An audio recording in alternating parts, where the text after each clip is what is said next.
पूर्व पीएम मनमोहन सिंह का निधन पर सीएम धामी ने जताया शोक। कहा, ये सभी के लिए बेहद दुखद समाचार है।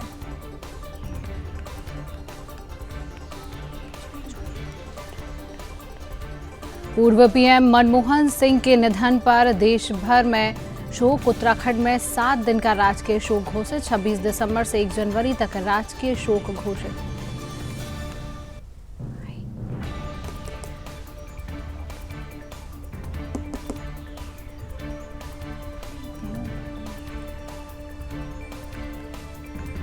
पूर्व पीएम मनमोहन सिंह के निधन पर राष्ट्रीय शोक के चलते मसूरी विंटर लाइन कार्निवाल के कार्यक्रम रद्द। देहरादून सदर एसडीएम हरी गिरी ने दी जानकारी।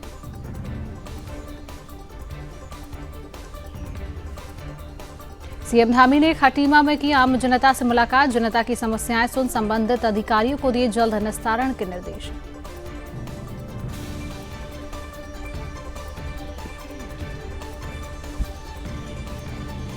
हल्द्वानी में सीएम धामी ने राष्ट्रीय खेलों की मशाल और प्रचार रथ को दिखाई झंडी। खेल मंत्री रेखा आर्य सहित कई जगहों के विधायक भी रहे मौजूद।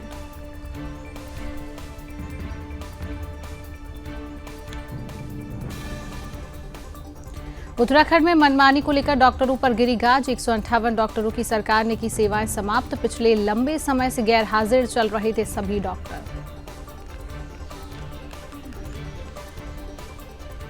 उत्तराखंड में आपदाओं से बचाव की पूरी तैयारी। नई तकनीकों से लैस तरीके करेंगे मदद।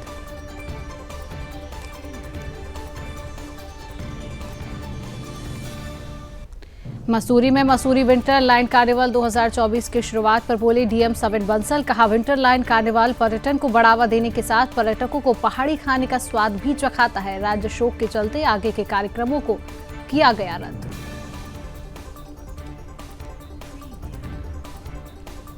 देश भर के साथ उत्तराखंड में भी सर्दी का शितम। देहरादून के मुख्य चिकित्सा अधिकारी डॉक्टर संजय जैन ने दी बचाव की सलाह।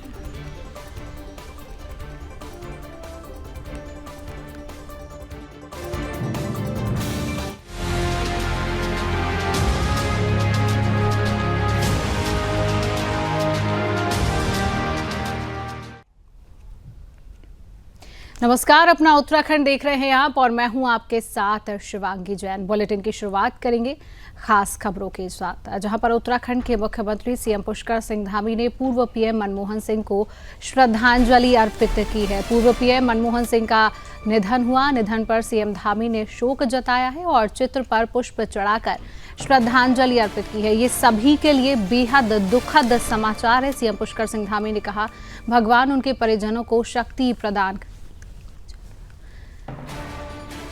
तो 10 साल देश के प्रधानमंत्री रहे पूर्व पीएम मनमोहन सिंह देश नम आंखों से विदाई दे रहा है और मुख्यमंत्री पुष्कर सिंह धामी ने उनके चित्र पर पुष्प अर्पित कर श्रद्धांजलि अर्पित की है। तो पूर्व पीएम मनमोहन सिंह का 92 साल की उम्र में निधन हो गया है। पूरा देश आज शोक मना रहा है और 7 दिन का राजकीय शोक घोषित कर दिया गया है। कांग्रेस पार्टी के तमाम जो कार्यक्रम हैं उनको भी आज रद्द किया गया। तो 7 दिन का राजकीय शोक घोषित। सीएम पुष्कर सिंह धामी ने पूर्व पीएम मनमोहन सिंह को श्रद्धांजलि अर्पित की। चित्र पर पुष्प चढ़ाकर श्रद्धांजलि अर्पित की है। ये सभी के लिए बेहद दुखद समाचार है। सीएम पुष्कर सिंह धामी का कहना है कि एक सभी के लिए दुखद समाचार, कहीं ना कहीं एक सदी का, एक युग का अंत यहाँ पर हो गया है। और निधन पर सीएम धामी ने जिसको लेकर शोक भी जताया और पूरा देश आज नम आंखों से विदाई दे रहा है पूर्व पीएम मनमोहन सिंह जी को। पूर्व पीएम मनमोहन सिंह के निधन पर देश भर में शोक है और पूरे देश में 7 दिन का राष्ट्रीय शोक भी घोषित किया गया है।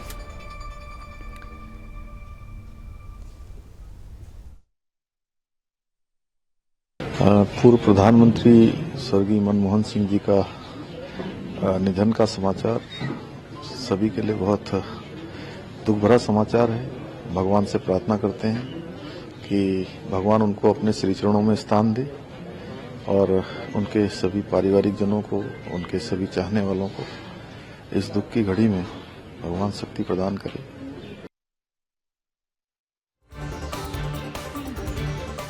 पुष्कर सिंह धामी को, जो कहते हुए नजर आए कि देश नम आंखों से विदाई दे रहा है।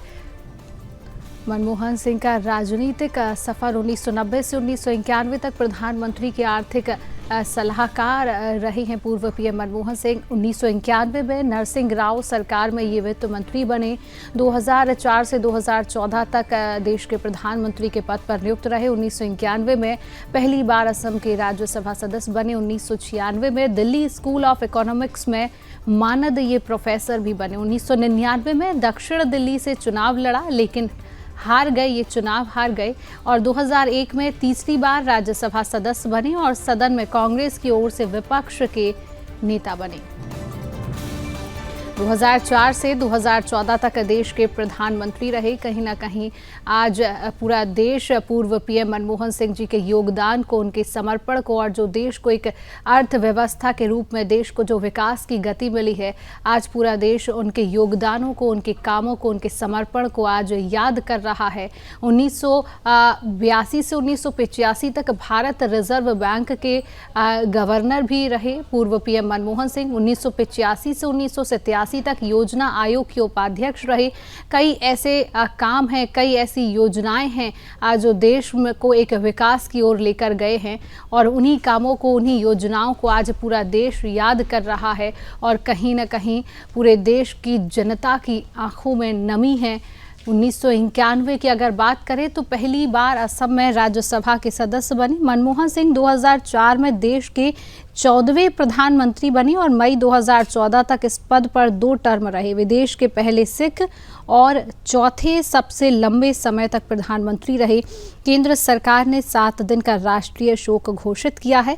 साथ ही जो कार्यक्रम है उन सभी कार्यक्रमों को कैंसिल कर दिए गए हैं। डॉक्टर मनमोहन सिंह का अंतिम संस्कार राजकीय सम्मान के साथ किया जाएगा। राहुल गांधी और पार्टी अध्यक्ष मल्लिकार्जुन खड़गे जो हैं वो बेलगावी से देर रात दिल्ली पहुंचने के बाद सीधे मोतीलाल नेहरू मार्ग पर स्थित मनमोहन सिंह की आवास भी गए थे और तस्वीरों के माध्यम से भी आप देख रहे हैं कि उत्तराखंड के मुख्यमंत्री पुष्कर सिंह धामी ने उनकी जो है फोटो पर पुष्प अर्पित कर नम आंखों से श्रद्धांजलि अर्पित की है। और सीएम पुष्कर सिंह धामी ने कहा है कि आज ये सभी के लिए बेहद दुखद समाचार है। पूरा देश आज कहीं ना कहीं शोक मना रहा है और पूरे देश की जनता की आंखों में आज नमी है। अगर कामों की बात करें तो ऐसे कई काम हैं जो पूर्व पीएम मनमोहन सिंह के ऐतिहासिक काम हैं, जिनका इतिहास भी जो है वो गवाह बनेगा। अगर 1991 की बात करें तो 1991 में वैश्वीकरण और उदारीकरण जो है वो देश में लाया गया।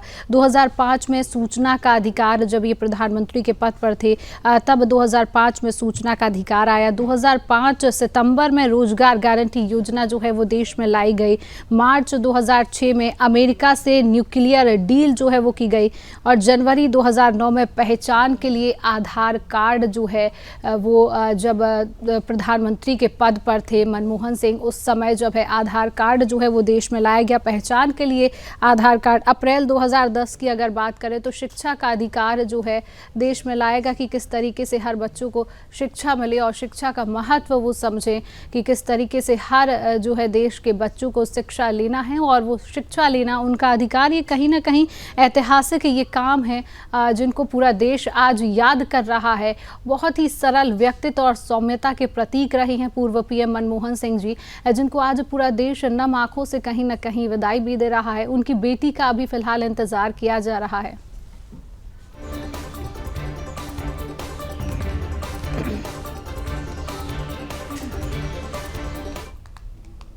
और अब बात करेंगे अगली बड़ी खबर की, जहां पर उत्तराखंड में 7 दिन का राजकीय शोक घोषित किया गया है। पूर्व पीएम मनमोहन सिंह के निधन पर राजकीय शोक घोषित किया गया।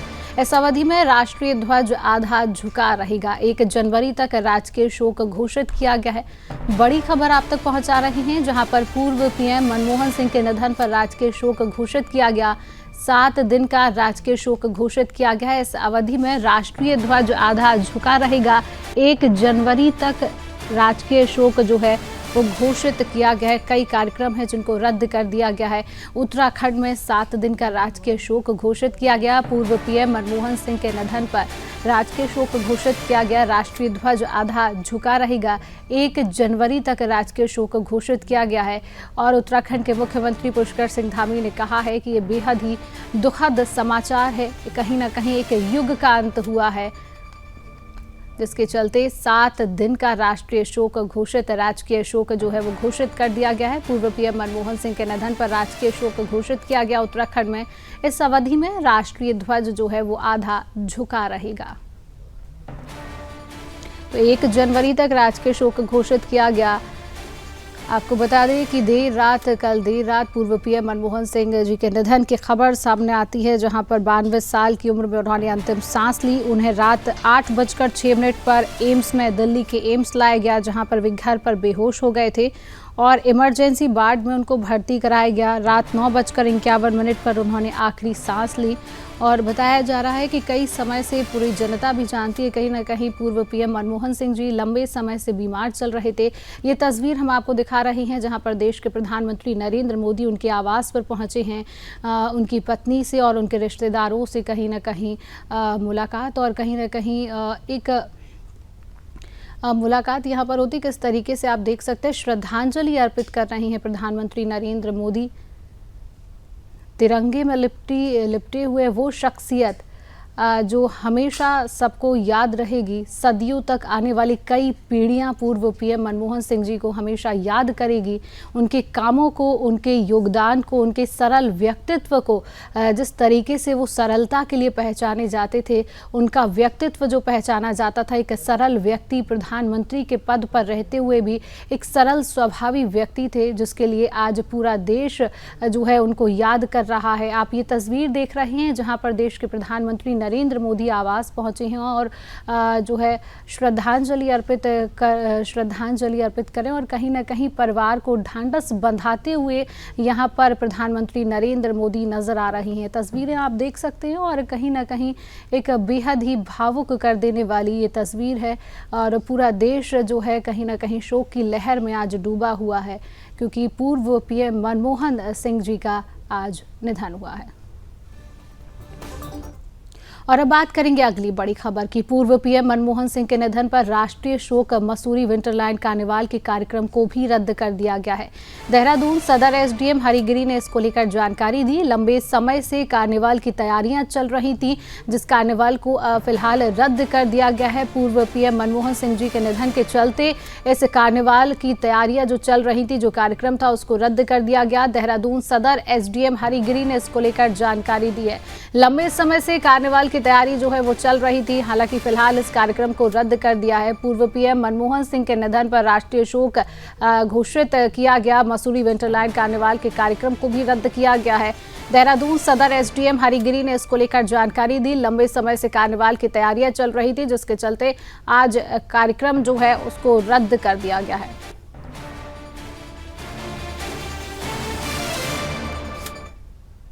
हल्द्वानी हादसे में घायल लोगों से मुलाकात के बाद सीएम धामी देर शाम अपने गृह क्षेत्र खटीमा नगला स्थित आवास पहुंची हैं, जहां मुख्यमंत्री पुष्कर सिंह धामी का भव्य स्वागत किया गया। इस अवसर पर सीएम ने मौके पर उपस्थित स्थानीय जनता और जनप्रतिनिधियों से मुलाकात की है। इस दौरान सीएम ने उनकी समस्याओं को सुना और समस्याओं के निस्तारण को लेकर तत्काल संबंधित विभागीय अधिकारियों को निर्देशित भी किया है।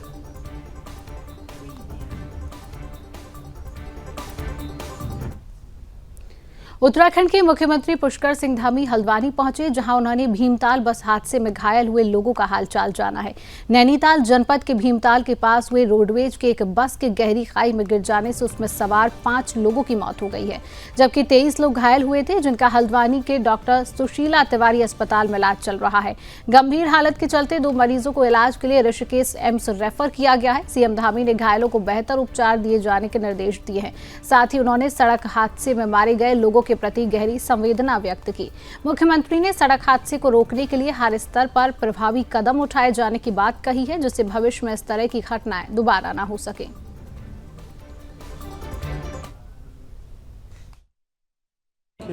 सभी घायलों को जो जरूरी इलाज है वो यहाँ पर हो रहा है और जिनको हायर सेंटर भी जो 3-4 लोग और हैं जिनको एम्स ऋषिकेश ले जाना है, अन्य हायर सेंटर ले जाना है, उसके लिए डॉक्टर वहाँ से आ गए हैं। वहाँ के विशेषज्ञ श्री मधुर उनियाल और उनकी टीम यहाँ पर आई हुई है। थोड़ा विजिबिलिटी कम है, विजिबिलिटी ठीक होते ही उनको ले जाया जाएगा और हमारा पूरा प्रयास है कि सभी जल्दी से जल्दी स्वस्थ हों और उनका समुचित इलाज हो।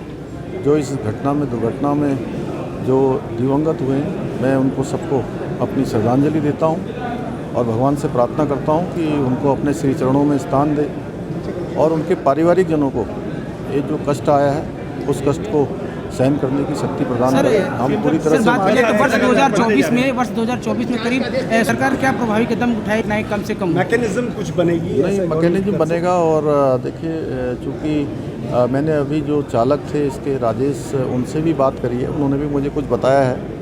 तो ऐसे वाहन जो बिना किसी लाइसेंस के आते हैं या अन्य स्थानों से आकर अनियंत्रित रूप से गाड़ियां चलाते हैं, उन पर पूरी तरह से नियंत्रण करने के लिए हम पूरी निर्देश देंगे कि ठीक प्रकार से सब लोग जो भी आए।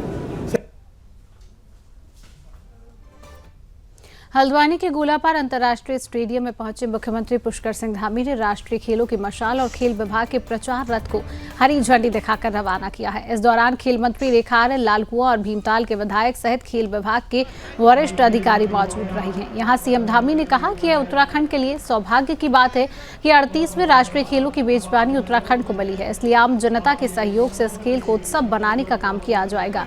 संकल्प से शिखर तक इन आयोजनों को पहुंचने में आम जनता की सहभागिता की जरूरत है। खेल की मशाल युवाओं के हाथ में रहेगी और इस राष्ट्रीय खेलों से उत्तराखंड के खिलाड़ियों को वैश्विक पटल पर आगे बढ़ने पर भी मदद मिलेगी।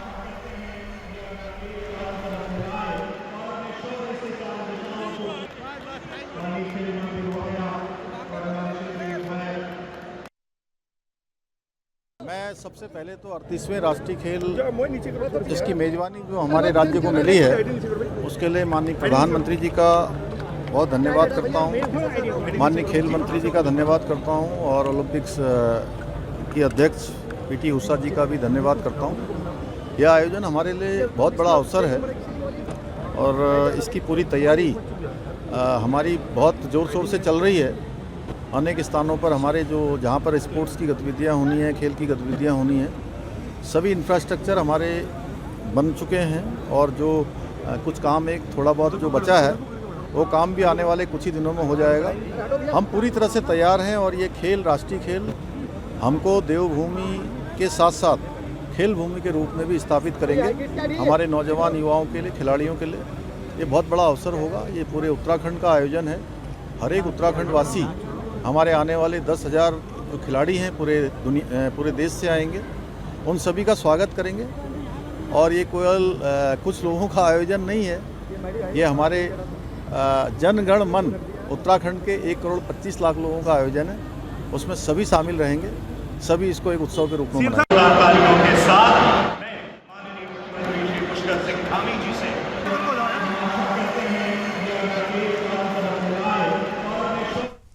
और अब बात करेंगे अगली बड़ी खबर की बात करेंगे, जहां पर 158 डॉक्टरों की सरकार ने सेवाएं समाप्त कर दी। पिछले लंबे समय से डॉक्टर गैर हाजिर चल रहे थे। खाली हुए पदों पर जल्द नई भर्ती अब की जाएगी। उत्तराखंड चिकित्सा सेवा चयन बोर्ड जल्दी भर्ती करेगी। स्वास्थ्य मंत्री धन सिंह रावत ने इसको लेकर निर्देश दिए हैं। बड़ी खबर आप तक पहुंचा रही हैं। उत्तराखंड में 158 डॉक्टरों की सेवाएं समाप्त कर दी गई है। मनमाया रवैया बर्दाश्त नहीं किया जाएगा। लंबे समय से डॉक्टर जो है वो गायब चल रहे थे।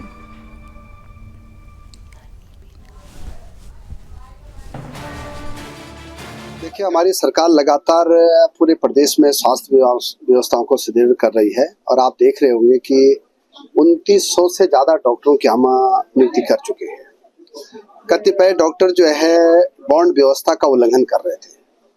कतिपय डॉक्टर क्या है कि नियुक्ति के बाद जो है 2-2, 4-4 महीने से जो है वहाँ गायब थे। तो जितने भी लोग गायब थे और जो लोग बॉन्ड का उल्लंघन कर रहे थे, लगभग 158 डॉक्टरों को हमारी सरकार ने बर्खास्त किया है और इससे अब नई नीतियां जारी हो जाएंगी आचार संहिता के बाद। और मुझे लगता है कि हमारे प्रदेश की स्वास्थ्य व्यवस्थाएं और अच्छी हो जाएगी।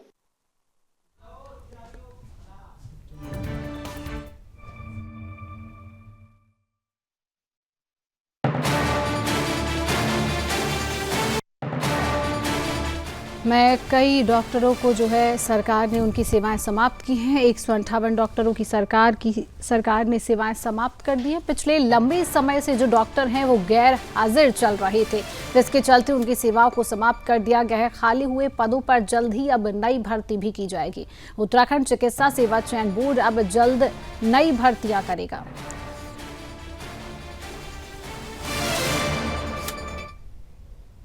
उत्तराखंड राज्य आपदा प्रबंधन प्राधिकरण आपदा के खतरों की समय पर सूचना प्राप्त करने और ऐसे लोगों तक पहुंचाने के लिए सक्रिय रूप से काम कर रहा है। इसके तहत राज्य में आधुनिक तकनीकों से लैस प्रणालियों को विकसित किया जा रहा है। विश्व बैंक पोषित यू प्रिपेयर योजना के अंतर्गत इस व्यवस्था को लागू किया जाएगा। राज्य आपदा प्रबंधन प्राधिकरण आपदा संभावित इलाकों में चेतावनी प्रणाली को बेहतर बनाने के लिए multi hazard early warning system विकसित कर रहा है। यह टेक्नोलॉजी भूस्खलन, भूकंप, बाढ़ और अन्य प्राकृतिक आपदाओं के खतरों को पहले से भांपकर स्थानीय लोगों को सतर्क करेगी। इसके लिए राज्य में आपातकालीन सूचना केंद्र स्थापित किए जा रहे हैं। ये केंद्र खतरों की निगरानी कर जानकारी सीधे प्रभावित क्षेत्रों तक पहुंचाएंगे।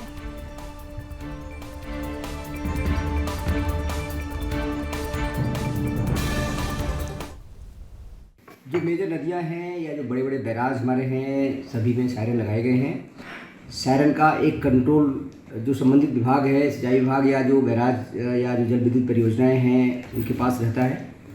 वहाँ से समय रहते अगर रिएक्शन हुआ तो ठीक है, अगर वहाँ से समय रहते रिएक्शन नहीं हुआ तो हमारे कंट्रोल रूम में सायरन बजता है। फिर हम लोग अग्रतर कार्रवाई करते हैं और उसे जो खतरे हैं उसको देखते हुए क्या कार्रवाई की जानी है, कहाँ से लोगों को हटाया जाना है, वो कार्रवाई करते हैं। इसके अलावा जो हमारे सायरन हैं वो महत्वपूर्ण स्थानों पर लगाए गए हैं। अगर वहाँ पानी का लेवल बढ़ता है, पहाड़ों की रानी मसूरी में मसूरी विंटरलैंड कार्निवाल 2024 का शुभारंभ किया गया है। देहरादून डीएम सविन बंसल और एसएसपी देहरादून अजय सिंह ने संयुक्त रूप से मसूरी विंटरलैंड कार्निवाल का ध्वजारोहण का शुभारंभ किया।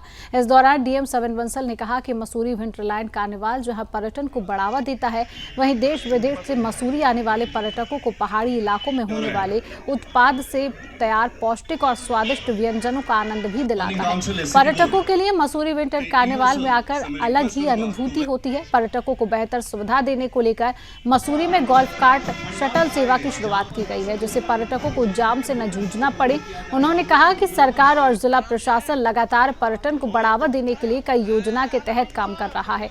इसके साथ ही देहरादून एसएसपी अजय सिंह ने कहा कि मसूरी में लगातार पर्यटकों की भीड़ को देखते हुए अतिरिक्त पुलिस बल तैनात किया गया है। उन्होंने कहा कि नियमों का उल्लंघन करने वाले लोगों को किसी भी हाल में बख्शा नहीं जाएगा।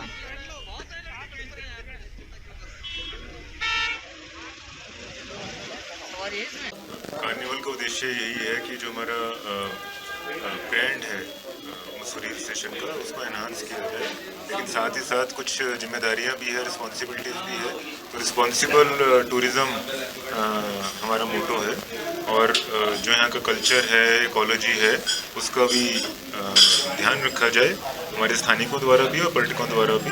साथ ही जो उनके लिए व्यवस्थाएं बनाई गई हैं, जो कानून व्यवस्था है, उनका भी उनको पालन करना आवश्यक है। कानून व्यवस्था को लेकर तो नॉर्मल स्थिति रहती है, लेकिन जो ट्रैफिक व्यवस्था है, देखिए जिस हिसाब से टूरिस्ट आते हैं, खासकर विंटर कार्निवाल है, टूरिस्ट अचानक से जब आते हैं, वीकेंड लंबे होते हैं, तो नेचुरल सी बात है उसमें यहाँ पार्किंग की शॉर्टेज पड़ जाती है। इसको देखते हुए नई पार्किंग क्रिएट की गई है और शटल सर्विस भी शुरू की गई, जहाँ मुझे लगता है इससे काफ़ी फायदा होगा।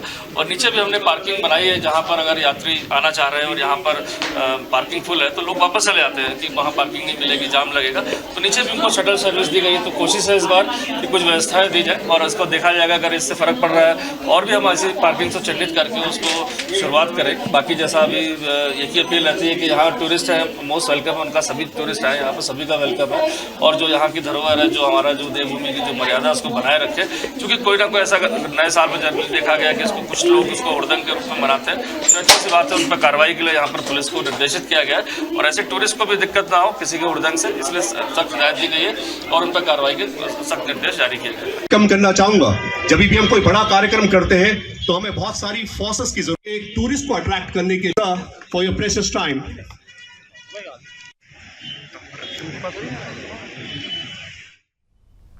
देश भर के साथ साथ उत्तराखंड में सर्दी का सितम चल रहा है। ऐसे में स्वास्थ्य विभाग बार बार नई गाइडलाइन जारी करता रहता है।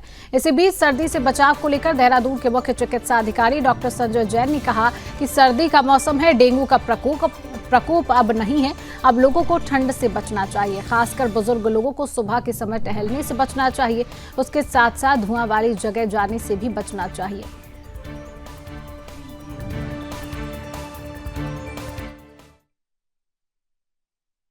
अब खत्म हो गया डेंगू का सीजन, तो अक्टूबर नवंबर तक रहता है। अब सर्दी का प्रकोप शुरू हो गया, तो इस समय जो बीमारियां हो रही हैं सर्दी की वजह से, जो बीमारी जनरली बच्चों में निमोनिया की शिकायत रहती है, या बाहर का खाना ना खाने से लूज मोशन डायरिया के भी केस आ रहे हैं।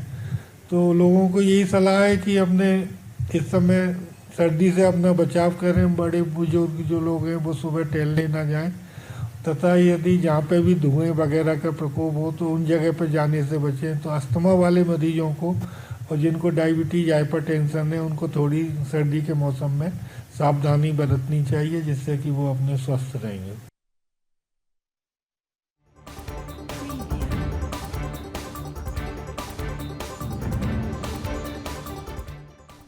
मौसम विभाग ने एक बार फिर से पूरे प्रदेश भर के लिए पूर्वानुमान जारी किया है। मौसम विभाग के मुताबिक 28 दिसंबर को प्रदेश के कई इलाकों में हल्की से मध्यम बारिश के साथ ही अधिक ऊंचाई वाले इलाकों में बर्फबारी देखने को मिल सकती है। खासकर उत्तरकाशी, चमोली, पिथौरागढ़, रुद्रप्रयाग और बागेश्वर में भारी बर्फबारी की संभावना मौसम विभाग ने जताई है, जिससे कड़ाके की ठंड बढ़ने के आसार नजर आ रही है। मौसम विभाग के निदेशक विक्रम सिंह ने कहा कि पश्चिमी विक्षोभ सक्रिय होने के कारण प्रदेश में एक बार फिर से मौसम का मिजाज बदलने के आसार है, जिसके चलते 28 दिसंबर को प्रदेश में बारिश और बर्फबारी देखने को मिल सकती है। खास करके 2200 मीटर से अधिक ऊंचाई वाले इलाकों में बर्फबारी का अनुमान है, जिससे तापमान में गिरावट के साथ ही ठंड बढ़ने के भी आसार नजर आ रहे हैं। तो मौसम का मिजाज जो है वो बदल चुका है। मौसम विभाग ने जिसको लेकर पूर्वानुमान भी जारी कर दिया है। अब बर्फबारी जो है वो देखने को मिल सकती है, जिसको लेकर पर्यटक भी लगातार यहाँ पर पहुंच रही हैं और कहीं ना कहीं बर्फबारी का आनंद लेते हुए भी नजर आ रही है। के लिए जैसे पहले भी बोला था कि 27 और 28 को एक पश्चिमी विक्षोभ फिर से निकलेगा और उसकी वजह से भी जो बर्फबारी है या फिर बारिश है वो प्रदेश में देखने को मिलेगी। एक आधों का जगहों में मिल जाएगी, जिसमें उत्तरकाशी, चमोली, पिथौरागढ़, रुद्रप्रयाग या बागेश्वर है। तो आप देखेंगे कि जो इनके 2500 मीटर या उससे अधिक ऊंचाई के जो क्षेत्र हैं तो उनमें कहीं कहीं पर भारी बर्फबारी भी इन अंदर के डिस्ट्रिक्ट में मिलेंगी। और डिस्ट्रिक्ट की बात करें तो जो 2200 मीटर या उससे अधिक ऊंचाई के जो क्षेत्र हैं वहाँ पर बर्फबारी मिलेगी और एक्यूमुलेशन हो करके मैं कहूँगा कि जो है करीब आधे से एक फीट तक जो है वो जा सकती है। जो 2200 मीटर या उससे अधिक ऊंचाई के भी जो क्षेत्र हैं तो वहाँ पर भी आधे फीट से लेकर के और 1 फीट तक के जो है जो डेप्थ है वो 2 दिन में भी आपको मिल जाएगी। तो मैं ये कहूँगा कि पूरे उत्तराखंड के जो 2000 मीटर, 2200 मीटर या उससे अधिक ऊंचाई के जो क्षेत्र है तो पूरा वाइट चादर जो है हिल्स में वो मिलेगी आपको बर्फ़ की जो है। और जैसे अंदर के डिस्ट्रिक्ट में बोला तो 28 को जो है हैवी स्नोफॉल की भी एका दुक्का जगहों में अंदर के जो डिस्ट्रिक्ट है उनमें संभावना है। फिलहाल के लिए इस खास बुलेटिन में इतना ही। देश और दुनिया की तमाम खबरों को जानने के लिए आप देखते रहिए सुदर्शन न्यूज। जय हिंद।